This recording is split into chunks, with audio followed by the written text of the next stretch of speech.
Larry Sell. And we got Sheila Fox. Sheila Fox Tanksley. Tanksley, okay. Sheila Fox Tanksley? Yeah. Okay. And myself, just if you want an idea, well, how's this been working out for you, you know? I think you were interested in the tax lien stuff. Oh, definitely. Yeah. So, you know, if you want one of these videos or whatever, just let me know. I'll make sure you get that. And we'll continue on. See how it all goes. Has anybody got anything else they want to talk about before we call it quits? I have a question for him about the New York, the Alabama, and the Tennessee. What was your deciding factor in, let's say, selecting New York? Well, originally it was because I knew the area a little bit, and I spent time in New England, and it was a place I was willing to go and travel to, because my basic philosophy is to own and control real estate for positive cash flow. Ultimately, that's my main kind of drive. And so I've been trying to pick places where I actually want to go and visit. Oh, so you had... Because I tend to go there and do some of the construction and direct people and, you know, let them work for a while, and I'll go back and visit again and do more work. What about Tennessee? Same thing. I have friends there. I spend time there. It's inexpensive. It's a $50 building permit to renovate a whole house. It takes you a day to get a building permit. Wow.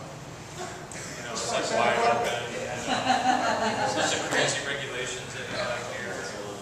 The taxes aren't so bad on the property. The taxes aren't bad. There's positive growth there, albeit small. Positive cash flow, which is the main thing. As a matter of fact, I did ask on a webinar if there was any value to looking for growth on the tax liens as far as like green economy type, where they're building the EVs and where they're building the battery, the factories and all that. They said, no, not really. We haven't dug into any of that stuff. We're looking specifically at what the rates are, how fast can we turn these things over. And again, they've never bought a single one in California. They go places outside of California, so we're just going to follow them and see where they go. A lot of people go to Tennessee, Texas, because their rates are really high, you know. Right. But on the auctions, you can be bidding and not winning them. Exactly. There's so many people that are going here and trying to bid on them. Yeah. Whereas, like, I've been looking in Flagstaff and Prescott, Renee, Arizona, and they'll have like tax sales where not all the properties actually will sell. Granted, most of the good ones go, but you can go back 2 months after the auction, talk to the county, and they'll give you a list of properties they still have on the books. And sometimes they have problems with them, you know, maybe there's title problems or something else is going on. But you can actually go back and buy those properties after the sale's already gone on. Over the counter. Over the counter. And it's getting bigger and bigger and bigger. I mean, I was looking at Birmingham, Alabama last night, and the list is just huge right now, the stuff that's available. Yeah, this is why it's a good time to be doing Everything this. from 900,000 to 5,000. I mean, it's the range you want to be in. Yeah. Stuff's available. Yeah, that's pretty much how you do it. You've got to figure out how much money you're willing to put out. I mean, the concept is you put a little bit out, 1 or 2 tax liens you buy per month, and then within a year or sooner, if people, you know, redeem sooner, these things start coming back in on a more regular basis. And especially if you start partnering up with people, you're going to have a lot of things coming back in on a regular basis. So what are the questions, you know, being absolutely main then when you start doing your research for the tax liens and the locations? What are your top 5 or 6 questions that you ask yourself when you start doing your research? For me, what I've learned is you want to buy in areas where there's population. So don't go to really rural areas. It's really hard because for me, ultimately, if I end up with a property, I want to be able to rent it.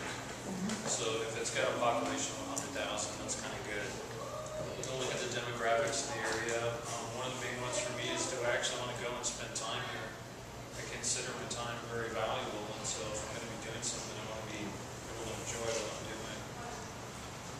And then it's just kind of fits in. I have a program that I bought on eBay a long time ago, and it's analyzing properties, and it's basically an Excel spreadsheet where you plug the numbers in for the cost of the property, what its potential sale is, its upside, its downside. It includes all the taxes, renovation costs, things of that nature. So you really have a number to look at in each property, and it will compare across, you know, like up to 100 properties. So you can really see it. It's amazing when you plug those numbers in. You'll look at a property, you think that's great, you know, but you look at the bottom line and it's it's not great. You can look at some other property that's just a complete piece of trash, and the numbers actually are pretty good on it. So you have to learn to not like love the property, but really just focus on the real business end of it. The numbers. The numbers, yeah. Yeah, well, the other thing they said was to stay out of commercial property unless you really know it. So just be safe, stay with single-family homes. Don't overextend yourself. Don't overextend yourself, especially if you're buying a tax lien and you do end up with it. If you don't have any more money to pay the additional fees and deal with getting rid of it, that could be a problem. Especially if you're doing it out of an IRA and you can't just run out there and put more money back in there. Yeah. So you want to balance that. I mean, I made the classic mistake. I took all my cash and I burned it on buying properties and doing fix up. And then I ran into that hill all like, well, now what do I do? So now I'm learning, you know, how to keep going. A lot of that is partnerships and learning to do things a little differently. And made lots of mistakes. That cost me money. But none of them were so critical that I fell down and, you know, can't keep going. So I learned from those mistakes. I think you need to go in and know you're going to make mistakes like you were saying with the foundation. Right. Stuff just comes up. Tax deeds. That's okay, I'm green on it all. I think find people in the area that you want to go to, like real estate agent, you know, talk to a few of them, find out who the best agent is, go and talk to them, pick their brain, befriend them, and they'll tell you where the deals are, because now people call me with houses. I had somebody call me with a house yesterday. They bought it, desperate to sell, and I'm known in that area, so people are now calling me with the deal, so spending less time going out and having fun. So it's still that team, philosophy of working with good people that are doing it or that are interested, or good plumbers and things like that. And definitely don't trust the management or just like steal your mind. Oh yeah, yeah. It's a battle